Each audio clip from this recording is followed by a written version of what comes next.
ಕೆಲಸ ಮಾಡಿದ್ದೀರಾ? ತಾವು ಸರ್ಕಾರಕ್ಕೆ ಏನು ಬೇಡಿಕೆ ಇದ್ದೀರಾ? ಏನು ಮನವಿ ಸರ್ಕಾರ ಪ್ರಮುಖವಾದ ಬೇಡಿಕೆ ಇದೆ ಸರ್ಕಾರದಿಂದ?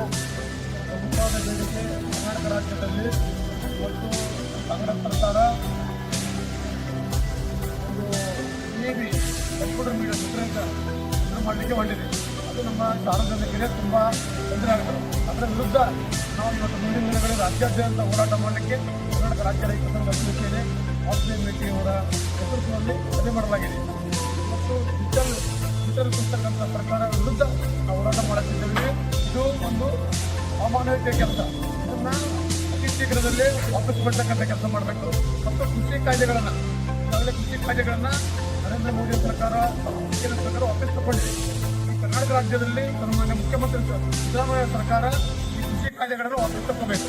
ವಾಪಸ್ ತಪ್ಪೋದ ಯೋಜನೆಯಲ್ಲಿ ಕರ್ನಾಟಕ ರಾಜ್ಯ ರೈತ ಸಂಘ ಸೇರಿ ಕೃಷಿ ಎಪಿಎಂಸಿ ಕೆಲವೇ ಏನು ಹೇಳ್ತಾರೆ, ಬರೋದ್ರಿಂದ ರೈತರಿಗೆ ಬಹಳಷ್ಟು ಅನುಕೂಲ ಇದೆ ಹೊರತು ಅನುಕೂಲ ಇಲ್ಲ ಅಂತ ಹೇಳ್ತಾರೆ ಸರ್. ಅದ್ರ ಬಗ್ಗೆ ತಮ್ಮ ನಿಲುವುಗಳಲ್ಲಿ ಮುಂದುವರಿಸೋದ್ರಿಂದ ಸಿಕ್ಕಾಪಟ್ಟೆ ರೇಟ್ ಜಾಸ್ತಿ ಆಗುತ್ತೆ. ಅದು ಮೊಬೈಲ್ ಕರೆನ್ಸಿ ಮುಖಾಂತರ ರೀಚಾರ್ಜ್ ಮಾಡಬೇಕಾಗ್ತದೆ. ಇವತ್ತು ಅನಂತರ ಹಳ್ಳಿ ನಮ್ಮ ರೈತ ಕುಟುಂಬ ಎಲ್ಲಿಗೆ ರೀಚಾರ್ಜ್ ಮಾಡೋಕ್ಕಾಗುತ್ತಾ? ರಾತ್ರಿ 12 ಗಂಟೆ ಕರೆಂಟ್ ಹೋದರೆ ಏನು ಕತ್ತಲೆಯಲ್ಲಿ ಮಾಡ್ಕೋಬೇಕಾ? ಇಲ್ಲಿಕಂದ್ರೆ ರೈತರು ಒಂದೊಂದು ಕೆಲಸ ಮಾಡ್ತಾ ಇರ್ತಾರೆ. ಏನು ಮಾಡೋದು? ಇಂಥ ಧೋರಣೆಯನ್ನು ಕರ್ನಾಟಕ ಸರ್ಕಾರ ವಾಪಸ್ ತಗೋಬೇಕಾಗಿದೆ.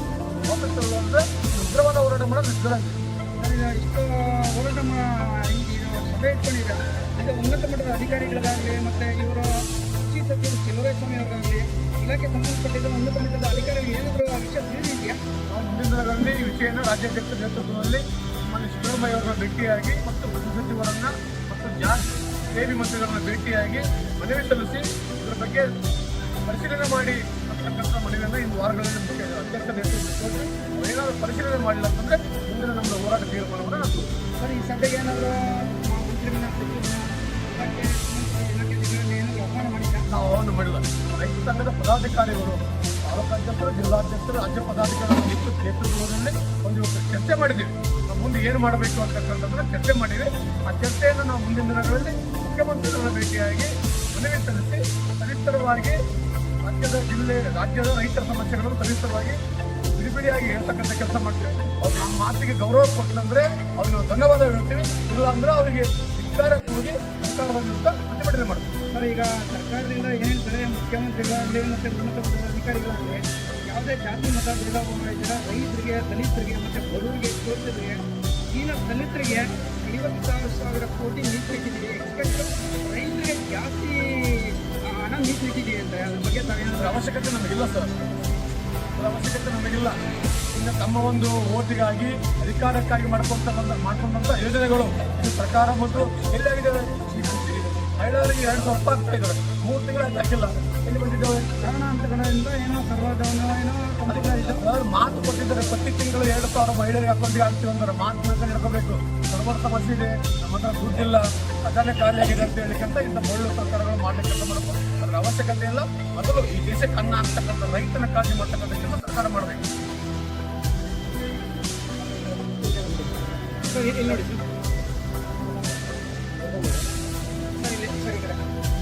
ಸರ್, ನಮಸ್ತೆ. ಈ ದಿನ ಗಾಂಧಿನಗರ ಬೆಂಗಳೂರು ಬೆಂಗಳೂರಿಗೆ ಪ್ರತಿಷ್ಠಿತವಾಗಿ ಹಾಲಲ್ಲಿ ಎಲ್ಲ ಸೀನಿಯರ್ಸ್ ಮುಖಂಡರು ಮತ್ತು ಜೂನಿಯರ್ಸ್ ಎಲ್ಲ ಸೇರಿ ರಾಜ್ಯಾಧ್ಯಕ್ಷರು ತಾವು ಏನಿಲ್ಲ ಸಭೆ ಬಂದಿಲ್ಲ. ಸರ್ಕಾರಕ್ಕೆ ಏನು ಬೇಡಿಕೆ ಇಲ್ಲ, ಏನು ಮನವಿ ಮತ್ತು ಅಥವಾ ಪತ್ರಿಕೆ ಏನಾದರೂ ರಾಜ್ಯ ಸರ್ಕಾರಕ್ಕೆ ಕೇಂದ್ರ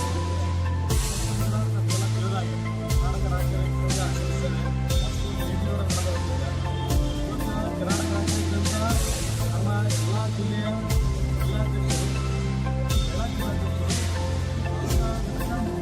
ಎಲ್ಲ ಗ್ರಾಮೀಣ ಪದಾಧಿಕಾರಿಗಳು ಇಲ್ಲಿ ನಾವು ಸೇರ್ಕೊಳ್ತೀವಿ. ಇವತ್ತಿನ ಮಹತ್ವವಾದ ನಿರ್ಣಯ ನಾವು ಮಾಡಿದ್ರೆ ನಾವು ಏನು ತಗೊಂಡಿರ್ತಕ್ಕಂಥದ್ದು ಒಂದೇ ದಿನದಲ್ಲಿ ಕರ್ನಾಟಕ ರಾಜ್ಯ ರೈತ ಸಂಘದ ವತಿಯಿಂದ ಏನು ರಾಜ್ಯದ ರೈತರಿಗೆ ಏನು ಅನ್ಯಾಯ ಆಗ್ತಾ ಇದೆ ಅದರ ವಿರುದ್ಧ ಮೊದಲನೇದಾಗಿ ಹೇಗೆಯ ಏನು ವಿದ್ಯುತ್ ಹಗರಣ ಏನು ಮಾಡ್ತಾ ಇದ್ರು, ಯಾವ ಗಾಯದ ಮೇಲೆ ಬೆಳೆಯುವಂಥ ಕೆಲಸ ಮಾಡ್ತಾ ಇದ್ದಾರೆ ಸರ್ಕಾರ, ಅದರ ವಿರುದ್ಧವಾಗಿ ನಾವು ಹೋರಾಟವನ್ನು ಈಗಾಗಲೇ ಹಮ್ಮಿಕೊಳ್ಳಬೇಕಂತ ನಿರ್ಣಯ ಆಗಿದೆ.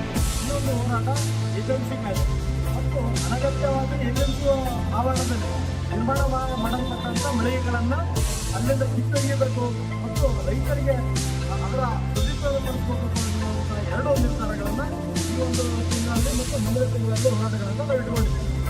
ಯಾವ ರೀತಿ ಸರ್ಕಾರ ಹೋರಾಟ ನಡೀತಾ ಇದೆ ಅಂತಂದ್ರೆ ರೈತರ ಏನು ಮೇಕೆ ಮುಖಕ್ಕೆ ಮೊಸರು ಮಂಗಕ್ಕೆ ಕೊಟ್ಟಂಗೆ ರೈತರ ಹೆಸರು ಹೇಳ್ಕೊಂಡು 51,000 ಕೋಟಿ ಅಂತ ಹೇಳ್ತಾ ಇರೋದು ಯಾವ ರೀತಿ ರೈತರಿಗೆ ಇದು ಅನುಕೂಲ ಆಗ್ತದೆ. ಯಾವಾಗ 5 ಲಕ್ಷದ ಏನೋ ಬೋರರ್ ಕೂಡ ಕುಡಿಬೇಕಾದಂಥ ಒಬ್ಬ ರೈತರಿಗೆ ಅದು ಪುಕ್ಕಟ್ಟೆ ಅದರ ಸಬ್ಸಿಡಿಯಲ್ಲಿ ಕೊಡ್ತಾ ಇತ್ತು ಕೇಂದ್ರ ಸರ್ಕಾರ. ಇವತ್ತಿನ 5 ಲಕ್ಷಗಳಿಂದ ನಾವೇ ಬಳಸಿ ಪಂಪ್ಸೆಟ್ ಆಗಲಿ ಬೋರ್ ಆಗಲಿ ಹಾಕೊಳ್ಳುವಂಥ ಮತ್ತು ವಿದ್ಯುತ್ ಸಂಪರ್ಕವನ್ನು ಪಡೆದುಕೊಳ್ಳುವಂಥ ಪರಿಸ್ಥಿತಿ ಇವತ್ತಿನ ತಂದಿದ್ದಾರೆ. ಯಾವ ರೀತಿ ಸಬ್ರೈಸಲ್ಲಿ ಒಬ್ಬ ರೈತ ಒಂದು ಹೊಲನ ಪಾಣಿ ಮಾಡ್ಕೋಬೇಕಾದ್ರೆ ರೈತರು ಮಾಡ್ಕೋಬೇಕಾದ್ರೆ ಇವತ್ತಿಲ್ಲ 10 ಪಟ್ಟು ಹೆಚ್ಚಿನ ರೇಟಲ್ಲಿ ಮಾಡಿಕೊಂಡು ರೈತರಿಗೆ ಇನ್ನೊಂದಿಷ್ಟು ಗಾಯದ ಮೇಲೆ ಬೆಳೆಯುವಂಥ ಕೆಲಸ ಮಾಡ್ತಾ ಇದೆ. ಮಾಡಿ ಇವತ್ತು 250 ರೂಪಾಯಿಗೆ ಸಿಗೋದು 20 ರೂಪಾಯಿ 50 ರೂಪಾಯಿ ಸಿಗೋ ಪಾಟು 200 ರೂಪಾಯಿನ ಮೇಲೆ ಸಿಗ್ತಾ ಇದೆ. ಸಾಕಷ್ಟು ವಿಷಯಗಳಲ್ಲಿ ರೈತರಿಗೆ ಅನ್ಯಾಯ ಆಗ್ತಾ ಇದೆ. ಸರ್ಕಾರ ಕಣ್ಮುಚ್ಚಿಕೊಳ್ತಾ ಇದೆ. ಯಾವುದೇ ವಿರೋಧ ಪಕ್ಷ ಆಗಲಿ ಯಾರಾಗಲಿ ಈ ಸರ್ಕಾರದ ವಿರುದ್ಧ ಪ್ರತಿಭಟಿಸ್ತಾ ಇಲ್ಲ. ರೈತರ ಗೋಳು ಯಾರು ಕೇಳ್ತಾ ಇಲ್ಲ.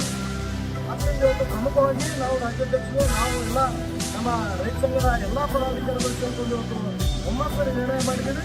ಮುಂದಿನ ದಿನಗಳಲ್ಲಿ ಈ ಒಂದು ದುಷ್ಟ ಸರ್ಕಾರದ ವಿರುದ್ಧ ನಮ್ಮ ಹೋರಾಟ ನಿರಂತರವಾಗಿ ಮಾಡೋದು. ಮಾತಾಡ್ತಕ್ಕಂಥ ಕ್ರಿಯೆಗಳು ಒಂದು ಕಡೆ ಏನಂದ್ರೆ ರೈತರು ಅಂದ್ರೆ ಎಲ್ಲರೂ ಶ್ರೀಮಂತರು ಏನಂದ್ರೆ ಅದರಲ್ಲಿ ಬಡವರು ರೈತರು ಇರ್ತಾರೆ, ಮಧ್ಯಮ ವರ್ಗದ ಇರ್ತಾರೆ, ಅನುಕೂಲ ಇರ್ತಾರೆ. ಬಟ್ ಮಳಿಗೆಗಳು ಏನಂದ್ರೆ ಎಲ್ಲ ಒಂದು ಕಡೆ ರೈತರು ಬಡ ರೈತರಿಗೆ ಒಳ್ಳೇದಾಗ್ತಾ ಏನೋ ಅನ್ಸುತ್ತೆ. ಒಂದು ಕಡೆ ನಾವು ಅದ್ರ ಬಗ್ಗೆ ನಾವು ಯೋಚನೆ ಮಾಡಬೇಕಾಗಿತ್ತು. ಈಗ ಏಜೆನ್ಸಿ ಆವರಣದಲ್ಲಿ ಬರುವಂಥ ಯಾವುದೇ ಇರಲಿ ಕೃಷಿ ಕ್ಷೇತ್ರಕ್ಕೆ ಸಂಬಂಧಪಟ್ಟಂಥ ಮಳೆಗಳು ಇರಬೇಕು. ಆದರೆ ಕೆಲವೊಂದು ನಮ್ಮದೇ ನಮ್ಮ ಗುಲ್ಬರ್ಗ ಏನು ಆವರಣ ಏಜೆನ್ಸಿ ಆವರಣದಲ್ಲಿದೆ ಅಲ್ಲಿ ಟೈರ್ ಅಂಗಡಿ ಇಟ್ಟಿದ್ದಾರೆ, ಕೆಲವೊಂದು ಆಟೋಮೊಬೈಲ್ಸ್ ಇಟ್ಟಿದ್ದಾರೆ. ಸರ್ ರೈತರಿಗೋಸ್ಕರ ಅದು ಯಾವುದೇ ರೈತರಿಗೆ ಅಲ್ಲಿ ಅನುಕೂಲ ಆಗಕ್ಕೆ ಸಾಧ್ಯ ಇಲ್ಲ.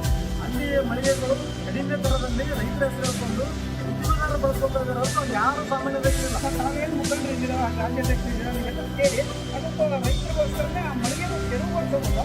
ಈ ಬಡ ರೈತರು ಏನಿದೆ ಅವ್ರಿಗೋಸ್ಕರ ಮೀಸಲಿರೋದ್ರೆ ತಾವೇನಾದ್ರೂ ಚರ್ಚೆ ಮಾಡಿ ಅದು ಉಳಿಸೋದಾಗುತ್ತೆ. ತೆರವುಗೊಳಿಸಲು ಎಷ್ಟೊಂದು ಸರ್ ಮುಂದೆ ಜನರನ್ನು ತೆರವುಗೊಳಿಸೋಣ ಅದನ್ನು ಉಳಿಸೋದು ನಿಮಗೂ ಇದಾಗುತ್ತಲ್ಲ ಸರ್.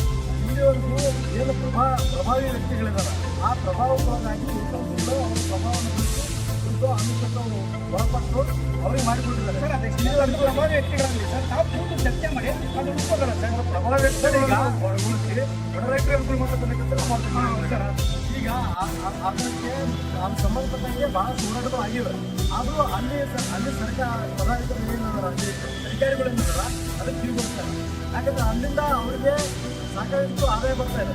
ಅಲ್ಲಿ ಸಣ್ಣ ರೈತರಿಗೆ ಬಡ ರೈತರಿಗೆ ಕೊಟ್ಟರೆ ಅವ್ರಿಗೆ ಆದಾಯ ಬರೋದು. ಅದಕ್ಕೋಸ್ಕರ ಅವರು ನಮ್ಮ ಹೋರಾಟವನ್ನು ನಡೀತಾ ಇದ್ದಾರೆ. ಮುಂದೆ ಕೊಡ್ತಾ ಇಲ್ಲ. ಅದಕ್ಕೋಸ್ಕರ ನಾವು ಈಗ ಇವಾಗ ಸಭೆಯಲ್ಲಿ ನಾವು ನಿರ್ಣಯ ಮಾಡಿದ್ದು ಒಂದು ದೊಡ್ಡ ಮಟ್ಟದ ಹೋರಾಟ ಏನು ಏಜೆನ್ಸಿ ಆಗುತ್ತೆ ನಾವು ಮಾಡಬೇಕಂತ ಮುಂದಿನ ದಿನಗಳಲ್ಲಿ ಸರ್. ಈಗ ಇನ್ನೊಂದು ಮತ್ತೆ ರೆಪ್ಯುಟೇಷನ್ ಪ್ರಶ್ನೆ ಅಂತಲ್ಲ ಸರ್. ಈ ಸ್ಮಾರ್ಟ್ ಮೀಟರು ಡಿಜಿಟಲ್ ಮೀಟರು ಅನ್ನೋದು ರೈತರಿಗೆ ವಿದ್ಯಾವಂತ ರೈತ ಇರ್ತಾರೆ, ಅವ್ರಿಗೇನೋ ತಿಳುವಳಿಕೆ ಇರುತ್ತೆ. ಏನೋ ಓದಿದ್ದವ್ರಿಗೆ ಅವರು ತಿಳುವಳಿಕೆ ಇರೋದಿಲ್ಲ. ಬಟ್ ಅವ್ರಿಗೆ ಏನಾದ್ರು ಮಾರ್ಗದರ್ಶನ ಕೊಟ್ಟು ಇದನ್ನೇನಾದ್ರು ಅಪ್ಡೇಟ್ ಮಾಡ್ಕೋಬೋದೇನೋ ಅದ್ರ ಬಗ್ಗೆ ತಾವೇನು ಹೇಳಿದ್ರೆ ಅದರ ಅವಶ್ಯಕತೆ ಇರಲಿಲ್ಲ. ರೈತನಿಗೆ ಇವರು ಸಾಕಷ್ಟು ಬಿಟ್ಟಿ ಬಾಗಿಲು ಕೊಡ್ತಾ ಇದ್ದಾರೆ. ರೈತನಿಗೆ ಯಾಕೆ ಇವರು ಗಂಟು ಬಿದ್ದಾರೆ? ನಾವೇನು ಕೇಳ್ತಾ ಇಲ್ಲ. ನಮಗೆ ಬೆಂಬಲ ಬೆಲೆ ಇದೆ. ನಾವು ಬೆಳೆದಂಥ ಬೆಳೆಗೆ ಬೆಲೆ ಬೇಕು. ನಾವು ಬೆಳೆಯಕ್ಕೆ ನೀರು ಬೇಕು. ಆ ನೀರು ಯಾಕೆ ಪುಸ್ತಕ ಕೊಡೋಕೆ ಏನಾಗುತ್ತೆ ಇರಬೇಕು ಕೊಡೋದೇ 7 ಗಂಟೆ ಅದು ರಾತ್ರಿ ಸಮಯದಲ್ಲಿ. ಅಲ್ಲಿ ನಾವು ಯಾರ್ದು ಕಾರ್ಖಾನೆ ರೀತಿಯಲ್ಲಿ ಹಗಲು ಪೂರ ನಾವು ವಿದ್ಯುತ್ಗಾರ ಬಳಕೆ ಮಾಡಲ್ಲ. ನಾವು ಬಳಕೆ ಮಾಡೋದು ಇದೆಲ್ಲ ಬಳಸಿಬಿಟ್ಟಂತ ರಾತ್ರಿ ಹೊತ್ತಲ್ಲಿ ಏನು ವಿಷ ಸರ್ಪಗಳು ತಿರುಗಾಡ್ತಿರ್ತಾವ ಅಂತ ಒಂದು ಟೈಮಲ್ಲಿ ನಾವು ಹೋಗಿ ನೀರನ್ನ ಬಳಕೆ ಮಾಡ್ತೀವಿ. ನಮ್ಮ ಮೇಲೆ ರೈತರ ಮೇಲೆ ಹಾಕೊಂಡು ಸರ್ಕಾರ ಬಿಟ್ಟುಬಿಟ್ರಲ್ಲ. ಮುಂಚೆಯಿಂದ ಹೆಂಗಿತ್ತು ಔಷಧಿಗಳಿಗೆ ಇರಲಿಲ್ಲ. ಯಾಕೆ ಮನೆಗಳೇ ಕೂರಿಸ್ಕೊಳ್ಳಿ. ಯಾವ ನೀವು ಏನು ಇದಿರ್ತಾವಲ್ಲ ವ್ಯಾಪಾರಸ್ಥರು ಇರ್ತಾರೆ ಅಂತ ಕೂರಿಸ್ಕೊಳ್ಳಿ. ರೈತರಿಗೆ ಯಾಕೆ ಕೂರಿಸ್ಕೊಳ್ತೀರಿ? ಹೊಸ ಪದ್ಧತಿ ತಂದು ಈಗಾಗಲೇ ರೈತರ ಕಷ್ಟದಲ್ಲಿದ್ದಾರೆ. ಇನ್ನೊಂದು ದಿವಸ ಅವ್ರಿಗೆ ಕಷ್ಟದಲ್ಲಿ ಯಾಕೆ ಹಾಕ್ತಿಲ್ಲ ಅಂತ ನಮ್ಮ ಬೇಡಿಕೆ ಇದೆ. ಅದರ ಪೂರ್ವ ವಿರೋಧವಾಗಿ ನಾವು ಬಲಿಷ್ಠವಾಗಿ ವಿರೋಧವನ್ನು ನಾವು ವ್ಯಕ್ತ ಮಾಡ್ತೀವಿ. ಸರ್ ಕಡೆಯೊಂದೇ ಒಂದು ಪ್ರಶ್ನೆ ಕೇಳಕ್ಕೆ ಇಷ್ಟಪಡ್ತೀನಿ ಸರ್. ಸರ್ ಈಗ ಸಭೆ ಅದು ಯಶಸ್ವಿ ಮಟ್ಟದಲ್ಲಿ ನಡೆದಿದೆ. ತಾವೇನಿದ್ದೀರ ಹಿರಿಯ ಮುಖಂಡರು ಮತ್ತು ಮೇಟಿಯವರು ಎಲ್ಲ ಸೇರಿ ನಾವು ಮುಖ್ಯಮಂತ್ರಿ ಸಿದ್ದರಾಮಯ್ಯರು DK ಉಪಮುಖ್ಯಮಂತ್ರಿ DK ಶಿವಕುಮಾರ್ ಕೂತು ಚರ್ಚೆ ಮಾಡಿ ಈ ಒಂದು ಸಮಸ್ಯೆನ ಬಗೆಹರಿಸ್ಕೋಬೋದು ನಾವು ಹೇಳ್ತೀವಿ. ಅದ್ರ ಬಗ್ಗೆ ತಾವು ಮುಂದೆ ಸರ್ ನಾವು ಪ್ರತಿ ಅಧಿವೇಶನದಲ್ಲಿ ನಾವು ಸಾವಿರಾರು ಜನ 600-500 ಕಿಲೋಮೀಟರ್ಗಳಿಂದ ನಾವು ರೈತರು ಬರ್ತಾ ಇದ್ದೀವಿ. ರೈತರು ಮಹಿಳೆಯರು ಸಾಕಷ್ಟು ಸಂಖ್ಯೆಯಲ್ಲಿ ಬಂದು ಹೋಗಿದ್ದಾರೆ. ನಮಗೆ ಕಾಣಿಕೆ ರೂಪದಲ್ಲಿ ಬಂದು ಒಬ್ಬರು ಸಚಿವರು ಬಂದು ನಮ್ಮ ಮನೆ ತರುವಂತರ ಹೋಗ್ತಾರೆ. ಅದಕ್ಕೋಸ್ಕರ ಹೋಗ್ತುವ ಅಧಿವೇಶನದಲ್ಲಿ ನಾವು ದೊಡ್ಡ ಹೋರಾಟ ಇಟ್ಕೊಂಡಾಗ ಯಾವ CM ಅಧಿಕಾರಿಗಳು, CM ಆಫೀಸ್ನ ಅಧಿಕಾರಿಗಳು ನಮಗೆ ಕರೆದು ನಮ್ಮ ಏನು